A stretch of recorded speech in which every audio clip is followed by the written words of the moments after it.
Hello అండి. Welcome back to our channel. నేను మీ ప్రణీతాని. ఈరోజు మెంతాకు పప్పు ఎలా చేయాలో మీకు చూపిస్తున్నాను.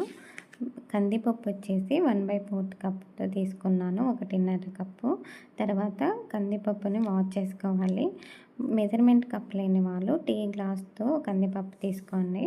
తర్వాత వచ్చేసి మీడియం సైజ్ టమోటాలు 3, ఉల్లిగడ్డ 1, వెల్లుల్లి రెబ్బలు 8, కొత్తిమీర, కరివేపాకు కొద్దిగా వేసుకోవాలి. తర్వాత పచ్చిమిర్చి వచ్చేసి ఒక 12 తీసుకొని కట్ చేసుకొని వేసుకోవాలి. రూ. 5 కట్ట మెంతాకు కట్టని తీసుకొని శుభ్రంగా 3 to 4 టైమ్స్ కానీ వాష్ చేసుకోవాలండి. తర్వాత 1 టీ స్పూన్ పసుపు వేసుకోవాలి. తర్వాత వచ్చేసి 1.5 గ్లాస్ వాటర్ వేసుకోవాలి. వాటర్ వేసుకున్న తర్వాత 3 to 4 కానీ విజిల్స్ వచ్చే వరకు ఉడికించుకోవాలి. కన్సిస్టెన్సీ అనేది తగినట్టుగా వాటర్ వేసుకోండి, ఎక్కువ వాటర్ వేయకూడదు.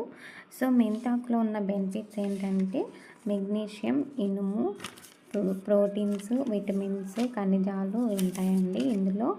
సో మీ దీంట్లో వచ్చేసి డయాబెటీస్ ఉన్న వాళ్ళకి ఇది చాలా మంచిది. మెంతాకులో ఉన్న గెలాక్టోమన్ అనేది ఈ మన చక్కెర స్థాయిని ఎక్కువ కాకోకుండా మన బాడీలో కంట్రోల్ చేస్తుందన్నమాట.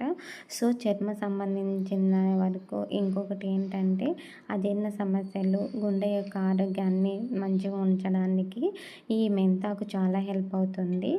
సో ఎవరైనా కానీ డయాబెటీస్ ఉన్న వాళ్ళు వీక్లీ 2 టైమ్స్ చేసుకోవడానికి ట్రై చేయండి. కానీ పప్పు అంటేనే బాబాయ్ అంటారు ఇంట్లో అందరూ. అదొక వంటకమా అనేస్తారు కదా. సో రుచికి సరిపడినంత సాల్ట్ వేసుకొని రాముకొని పక్కన పెట్టుకున్నాను. ఇక్కడ ఆయిల్ 2 గంటలు వేసుకున్నాను చిన్న గరిటెతో. జీలకర్ర, ఆవాలు, కరివేపాకు, ఎండుమిర్చి, వెల్లుల్లి రెబ్బలు ఒక 4 to 5, ఎండుమిర్చిస్ 2 వేసుకొని పోపు పెట్టేసుకున్నానండి. మెంతాకు పప్పు రెడీ అండి. మెంతాకు పప్పు అంటే ఎంతమందికి ఇష్టమో నాకైతే చాలా ఇష్టం అండి. అంతేనండి. Thanks for your watching. Please subscribe my channel.